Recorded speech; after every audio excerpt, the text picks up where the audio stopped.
सूर्यकांत त्रिपाठी निराला। किसी ने उन्हें महाप्राण निराला कहा तो किसी ने मतवाला, किसी ने छायावादी युग का कबीर तो किसी ने मस्त मौला। सच तो यह है, वे एक साथ दार्शनिक भी थे, समाज सुधारक भी थे, विद्रोही भी थे, अक्खड़ थे और फक्कड़ भी, सबसे बढ़कर महामानव थे। वास्तविक कवि कर्म क्या होता है?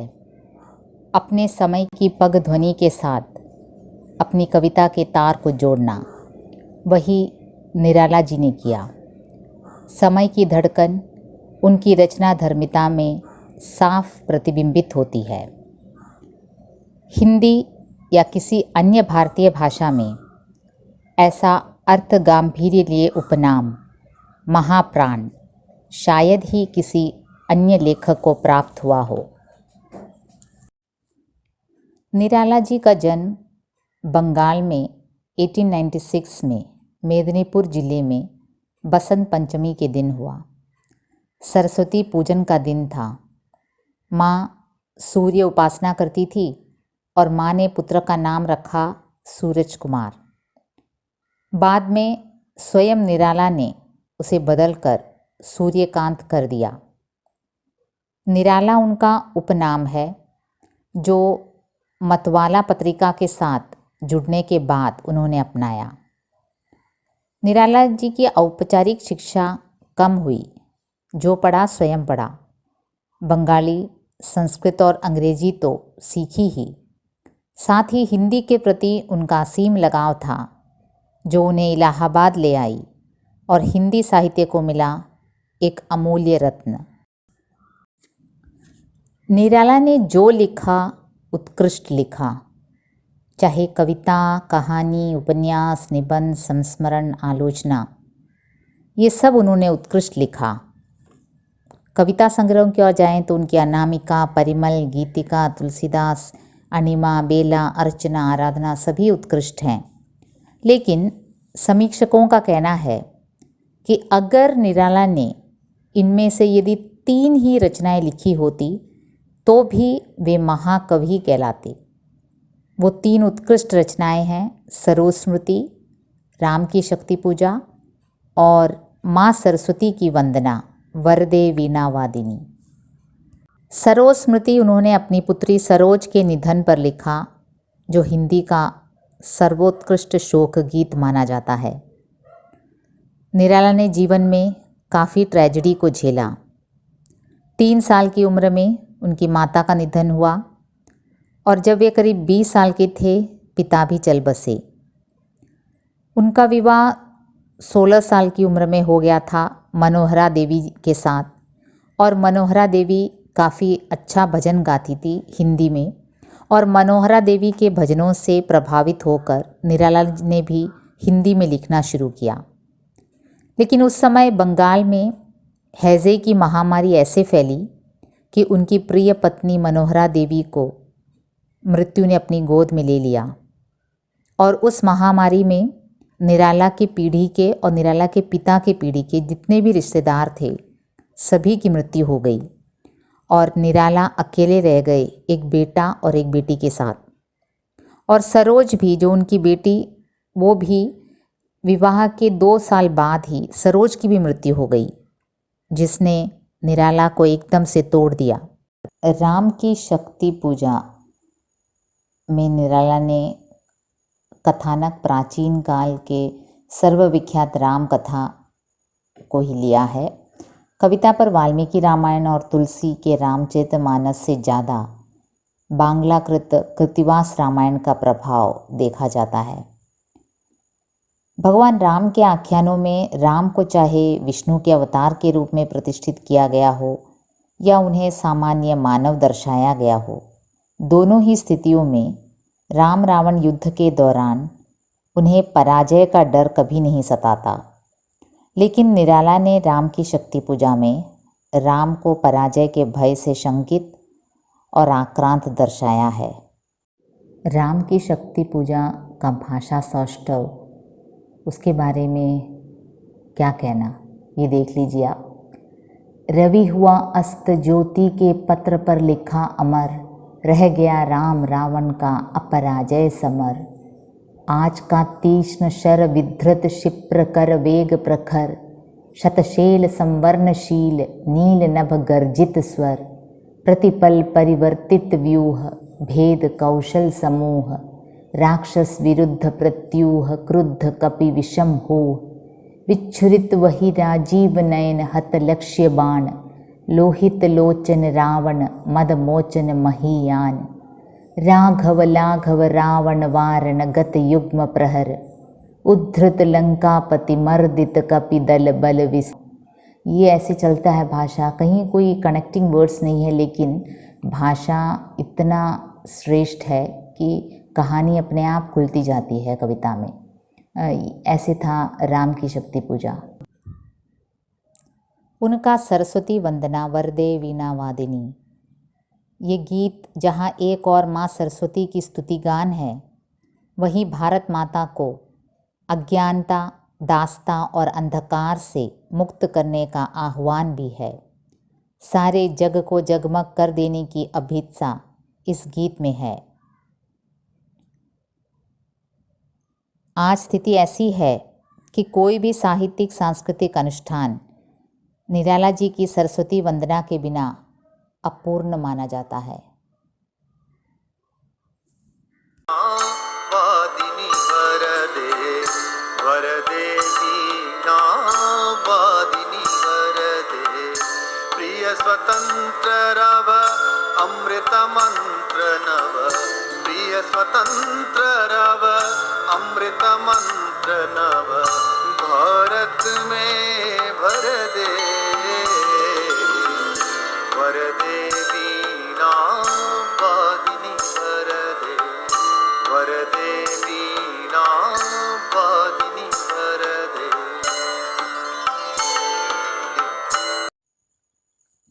भिक्षुक कविता की ओर जाने से पहले कुछ कहना चाहूँगी। ये जो भिक्षुक कविता है, निराला जी का काव्य संग्रह परिमल से लिया गया है। परिमल उनका दूसरा काव्य संग्रह है और परिमल निराला जी की युगांतरकारी कविताओं का अति विशिष्ट और सुविख्यात संग्रह है। 1930 में प्रकाशित परिमल, इसी संग्रह में उनकी जूही की कली जो काफ़ी प्रसिद्ध है, बादल राग, जागो फिर एक बार जैसे श्रेष्ठ कविताएं संकलित हैं, जो समय के वृक्ष पर अपनी अमिट लकीर खींच चुकी है। वास्तविक कवि कर्म क्या होता है? अपने समय की पग ध्वनि के साथ अपनी कविता के तार को जोड़ना, और यही महाप्राण निराला जी ने किया। समय की धड़कन उसकी रचना धर्मिता में प्रतिबिंबित हो, तभी एक लेखक सफल होता है। और 1930s के भारत की जो अवस्था थी, गरीबी, भूखमरी और दरिद्रता, उससे उत्पन्न विवशता, ये सब इस भिक्षुक कविता में देखने को मिलती है। भिक्षुक को देखते ही निराला के मन में जो दया की भावना उत्पन्न होती है, वहीं से ये कविता शुरू होती है। कविता की ओर जाते हैं। वह आता दो टूक कलेजे का करता, पछताता पथ पर आता। वह आता दो टूक कलेजे का करता, पछताता पथ पर आता। पेट पीठ दोनों मिलकर हैं एक, पेट पीठ दोनों मिलकर हैं एक, चल रहा लकुटिया टेक। मुट्ठी भर दाने को भूख मिटाने को, मुट्ठी भर दाने को भूख मिटाने को, मुंह फटी पुरानी झोली का फैलाता। मुट्ठी भर दाने को भूख मिटाने को, मुंह फटी पुरानी झोली का फैलाता। दो टूक कलेजे का करता, पछताता पथ पर आता। साथ दो बच्चे भी हैं सदा हाथ फैलाए, साथ दो बच्चे भी हैं सदा हाथ फैलाए। बाएं से मलते हुए पेट को चलते और दाहिना दाहिना दया दृष्टि की ओर बढ़ाए। बाएं से मलते हुए पेट को चलते और दाहिना दया दृष्टि की ओर बढ़ाए। भूख से सूख ओंठ जब जाते, भूख से सूख ओंठ जब जाते, दाता भाग्य विदाता से क्या पाते, घूंट आंसुओं के पी कर रह जाते। भूख से सूख ओंठ जब जाते, दाता भाग्य विदाता से क्या पाते, घूंट आंसुओं के पी कर रह जाते। चाट रही जूठी पत्तलें वे सभी सड़क पर खड़े हुए, चाट रही जूठी पत्तलें वे सभी सड़क पर खड़े हुए, और झपटने को उनसे कुत्ते भी हैं अड़े हुए, और झपटने को उनसे कुत्ते भी हैं अड़े हुए। ठहरो अहो मेरे हृदय में है अमृत, मैं सींच दूंगा। ठहरो अहो मेरे हृदय में है अमृत, मैं सींच दूंगा।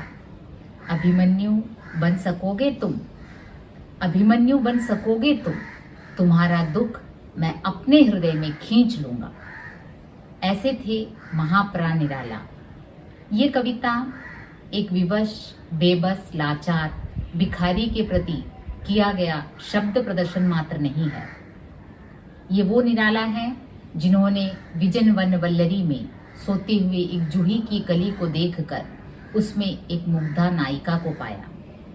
ये वो कवि हैं जिन्होंने अपने पुत्री के निधन में सरोज स्मृति नामक अमर शोक गीत हिंदी साहित्य को दिया। ये वो कवि हैं जिन्होंने राम की शक्ति पूजा के भाषा सौष्ठव से हम सबको पुलकित किया। ये वो कवि हैं जिन्होंने मनुष्य की मुक्ति के समान कविता को भी छंदों के बंधन से मुक्त किया। ये थे महाप्राण निराला। निराला जी काफ़ी दानशील स्वभाव के व्यक्ति थे। उनकी दानशीलता के बारे में कई कहानियाँ प्रचलित है। भिक्षुक में उन्होंने अपने सा ही आदमी को देखा, शायद कभी अपने या परिवार के लिए वे कुछ न जुटा पाए। कहा जाता है जो भी रॉयल्टी, जो भी छोटी मोटी रकम उन्हें मिलती थी, वो किसी न किसी ज़रूरतमंद को दे देते थे, चाहे वो भिखारी ही क्यों ना हो। किसी भी गरीब के दुख को, उसकी बेबसी को वह सह नहीं पाते थे। ऐसे कई किस्से हैं जिसमें ये कहा जाता है कि वो अपनी रकम अपने लिए न रख कर, न ही अपने बेटे और बेटी के लिए कुछ कमाया।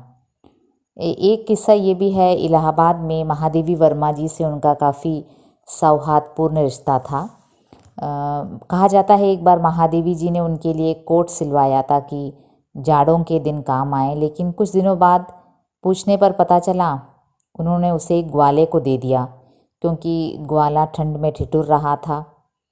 और उसी प्रकार एक भिक्षुक, एक भिखारिन की दयनीय अवस्था देखकर उन्होंने अपने एक रॉयल्टी की पूरी रकम उस भिखारिन को दे दिए। ऐसे कई किस्से हैं। तो ये जो भिक्षुक कविता में वो कहते हैं, मैं मेरे हृदय का अमृत से मैं तुम्हें सींच दूंगा, ये एकदम खरा उतरता है उनके स्वभाव से।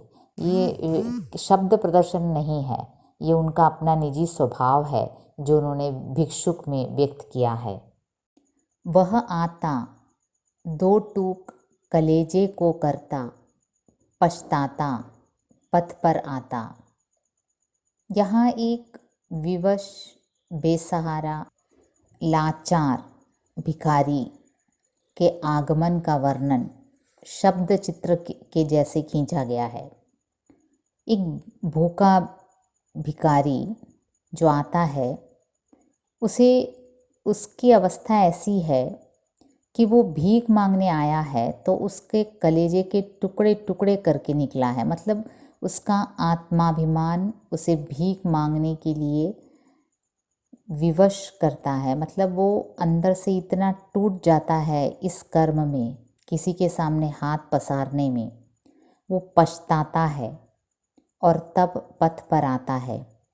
वो चाहता नहीं कि किसी के सामने अपने अभिमान को त्याग कर हाथ फैलाए, लेकिन गरीबी के कारण, भूख के कारण विवश है। तो अपने कलेजे के टुकड़े टुकड़े करके पछताता हुआ, अपने भाग्य को कोसता हुआ वो भिखारी आता है। और देखिए निराला कैसे उस भिखारी के शब्द चित्र को खींचते हैं। पेट पीठ दोनों मिलकर हैं एक। इतना दुबला पतला है वो भिखारी कि उसका पेट और पीठ दोनों मिलकर एक हो गए हैं। उसकी सारी हड्डी पसली दिख रही है, वो इतना कमज़ोर है। देखने से ही पता चल जाता है कि उसने कई दिनों से ठीक से भोजन नहीं किया है। चल रहा लकुटिया टेक, एक डंडे के सहारे उसे टेक कर वो चल रहा है। उसके पेट और पीठ दोनों मिलकर एक हो गए हैं। बहुत बुरी अवस्था है उसकी। शारीरिक वर्णन इस प्रकार किया गया है। मुट्ठी भर दाने को, भूख मिटाने को, और वो निकला है पथ पर पछताता हुआ, अपने कलेजे को दो टुकड़े करके। किस लिए निकला है? मुट्ठी भर दाने को, बस उसे मुट्ठी भर अनाज मिल जाए, अपना भूख मिटाने को। मुंह फटी पुरानी झोली का फैलाता, जो झोली है जो दाने के लिए वो फैलाता है लोगों के सामने, वो भी फटी है, पुरानी है। दो टूक कलेजे के करता, पछताता पथ पर आता। वो दो टूक अपने कलेजे को करके पछताता हुआ पथ पर आता है। तो कैसे एक भिक्षुक का वर्णन निराला जी ने किया है। एक ऐसे समय में जब कविता में भिक्षुक कभी नायक होता ही नहीं था, कोई कल्पना भी नहीं करता था कि किसी भिखारी का भी वर्णन कविता में किया जा सकता है।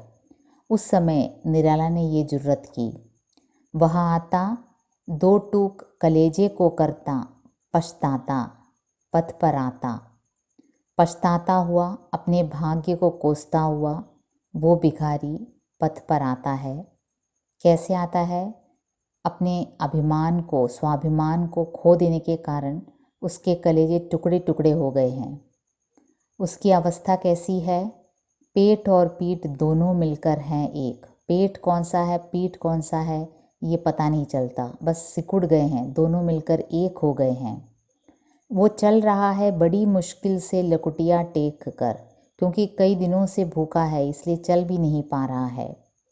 मुट्ठी भर दाने को, भूख मिटाने को, बस उसकी इतनी ही आशा है कि कोई उसे मुट्ठी भर दाना दे दे और उसका भूख मिट जाए। मुंह फटी पुरानी झोली को फैलाता है और ये सब करते समय उसके कलेजे टुकड़े टुकड़े हो गए हैं।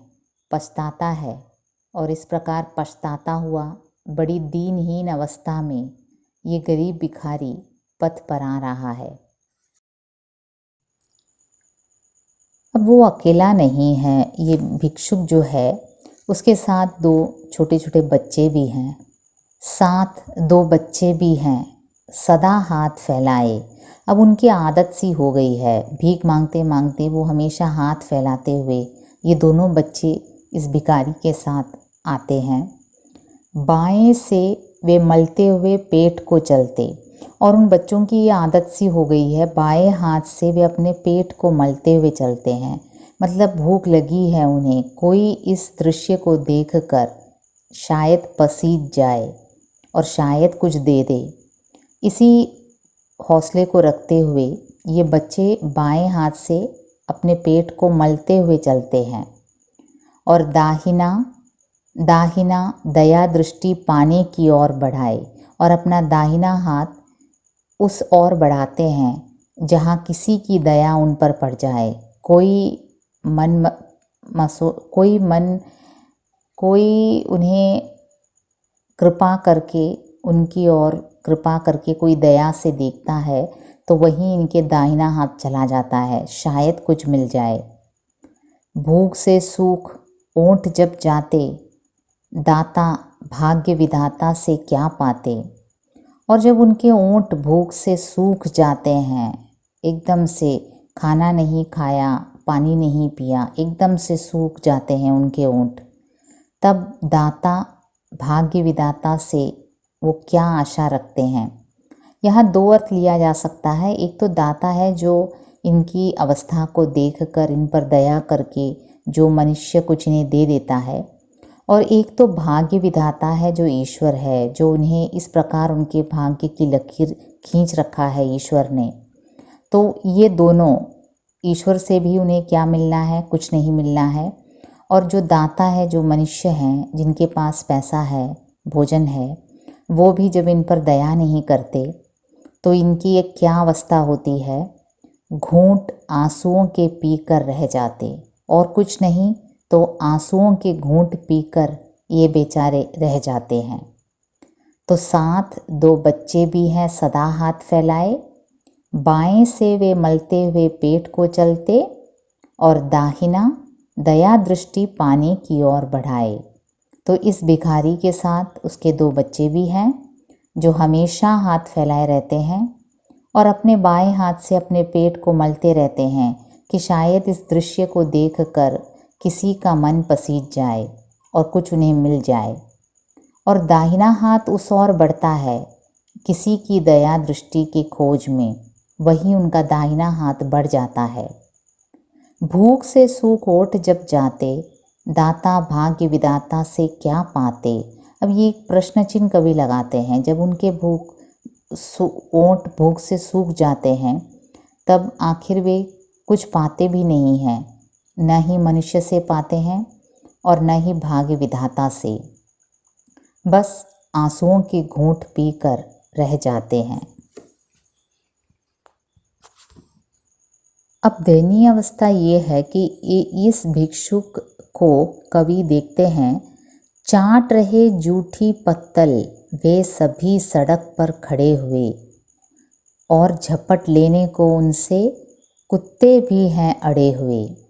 इतनी दयनीय अवस्था है कि अपना आत्मसम्मान सब कुछ छोड़कर, त्याग कर कवि देखते हैं कि ये जो भिखारी है अपने बच्चों के साथ, वो सड़क पर खड़ा है और दूसरों के द्वारा खाने के बाद जो फेंकी गई जूठी पत्तलें हैं उनमें जो अवशिष्ट हैं भोजन का, उसे चाट रहे हैं। इतना भयानक दृश्य, किसी के द्वारा झूठा जो फेंका गया भोजन किसी मनुष्य के द्वारा ही रास्ते से लेकर चाटा जाना, कितनी दयनीय अवस्था है भूख की, बेचारी की, विवशता की। वो देखते हैं कि वो चाट रहे हैं वो जूठी पत्तल, और उससे भी दर्दनाक अवस्था क्या देखते हैं कि झपट लेने को उनसे कुत्ते भी हैं अड़े हुए, और उस झूठी पत्तल को उनसे झपटने के लिए कुत्ते अड़े हुए हैं। मतलब कुत्तों से भी बदतर है उनका जीवन। कुत्तों का तो हक बनता है इन जूठी पत्तलों को चाटने का, और कुत्तों से भी गए गुजरे ये जो भिक्षुक हैं वो झूठी पत्तल लेकर चाट रहे हैं।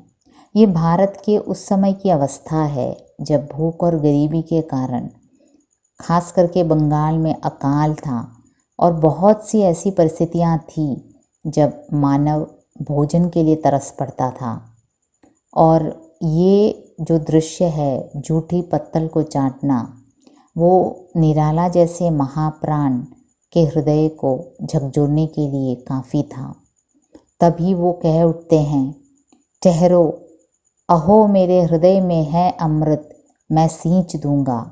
ठहरो, तुम उस झूठी पत्तल को न चाटो, मेरे हृदय में अभी अमृत बाकी है, मैं तुम्हें सींच दूंगा। मेरे हृदय रूपी अमृत से मैं तुम्हें सींच दूंगा, मैं तुम्हारी मदद करूंगा। और निराला आजीवन गरीबों की मदद करते थे, भिखारियों को देते थे। और ये केवल शब्द चित्र या फिर ये केवल शब्द अलंकार मात्र नहीं है, ये निराला जी के हृदय के वास्तविक उद्गार हैं।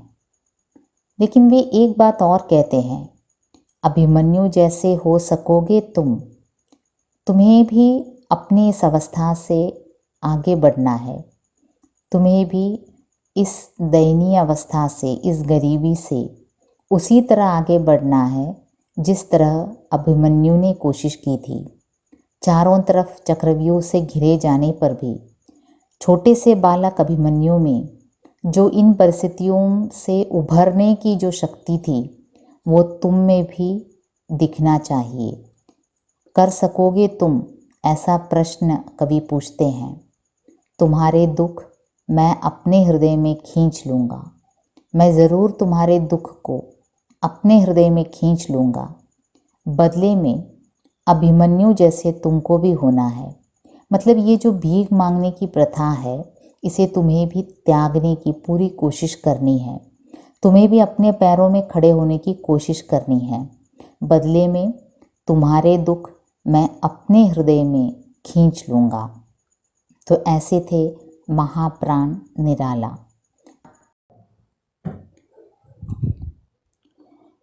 निराला साहित्यकारों में स्वाभिमान की शिक्षा देते थे। वे चाहते थे कि जिस प्रकार समाज में दूसरे राजनीतिज्ञों और अन्य लोगों को आदरपूर्वक देखा जाता है, उसी प्रकार साहित्यकार की भी उतनी ही रेस्पेक्ट की जानी चाहिए। उनकी मातृभाषा यद्यपि बंगला थी, वे बंगला साहित्य के अध्येता थे। रविन्द्रनाथ टैगोर की रचनाएं पढ़ते थे और लेकिन उतना ही प्यार उन्हें हिंदी से भी था, उतना ही आदर हिंदी का भी वे करते थे और हिंदी साहित्यकारों का भी। कहा जाता है एक बार यूँ हुआ, हिंदी साहित्य सम्मेलन के इंदौर अधिवेशन में अध्यक्षता कर रहे राष्ट्रपिता महात्मा गांधी जी ने कह दिया, हिंदी में कौन है जो रविन्द्रनाथ टैगोर से टक्कर ले सके। ये सुनकर निराला को बहुत चोट पहुंचा, क्योंकि निराला जानते थे टैगोर कौन है, टैगोर की महिमा को जानते थे अच्छी तरह, टैगोर की रचनाओं को पढ़ चुके थे। लेकिन वो ये भी जानते थे कि हिंदी में भी उसी तरह श्रेष्ठ रचनाकार हैं।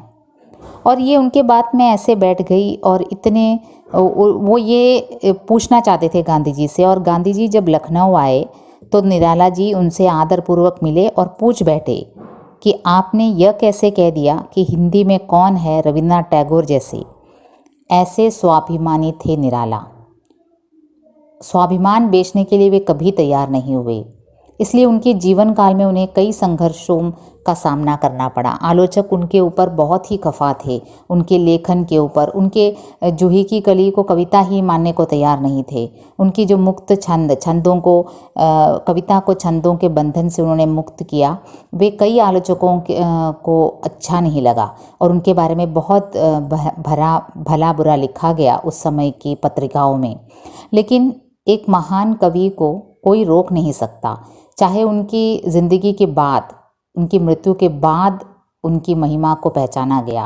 और आज जूही की कली हिंदी की एक श्रेष्ठतम रचना मानी जाती है और निराला को महाकवि, ऐसे थे महाप्राण निराला। मुक्त छंद अथवा फ्री वर्स के बारे में ये लिखा गया है, like humans long for freedom, poetry also wants to be free. The way humans seek to get rid of the bondage of karma, the poem seeks to break away from the rule of verses. यह है free verse। जैसे as humans long for freedom, मनुष्य को मुक्ति, स्वतंत्रता बहुत प्यारी है, उसी प्रकार पोइट्री को भी मुक्ति चाहिए। ये कवि ने उस समय कहा जब कविता केवल छंदबद्ध रूप से लिखी जाती थी। The way humans seek to get rid of bondage of karma, the poem also seeks to break away from the rule of verses. ये जो नियम है, रूल, कविता लिखने के नियम के बंधन में बंधना कविता नहीं चाहता, कविता मुक्ति चाहती है, ये निराला ने कहा। और वहीं से मुक्त छंद में कविताएं लिखना आरंभ हुआ। वहीं से इसका आस्वादन कीजिए। एनसीईआरटी ने काफ़ी अच्छा वाचन किया है इस कविता का, जो मैं आपके साथ शेयर करना चाहूँगी।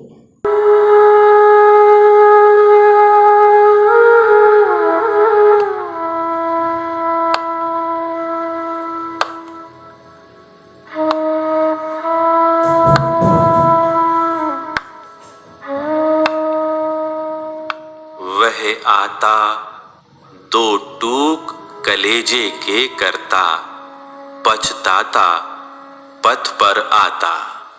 वह आता दो टूक कलेजे के करता, पछताता पथ पर आता।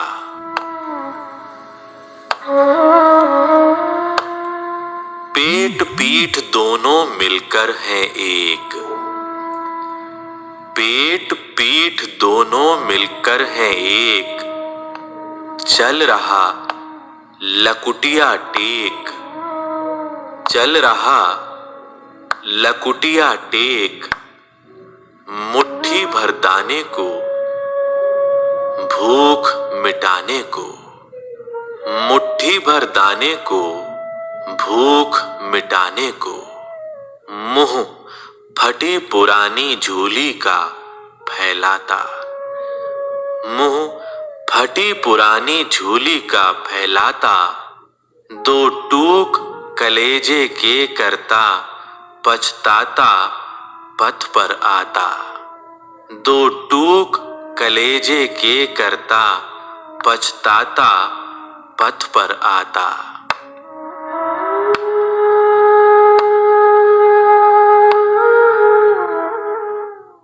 साथ दो बच्चे भी हैं सदा हाथ फैलाए, साथ दो बच्चे भी हैं सदा हाथ फैलाए। बाएं से वे मलते हुए पेट चलते हैं, बाएं से वे मलते हुए पेट चलते हैं और दाहिना दया दृष्टि पाने की ओर बढ़ाए।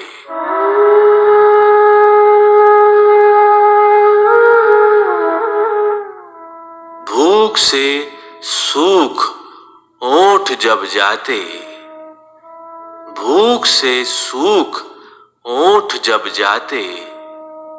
दाता भाग्य विधाता से क्या पाते, दाता भाग्य विधाता से क्या पाते। दो घूंट आंसुओं के पीकर रह जाते, दो घूंट आंसुओं के पीकर रह जाते।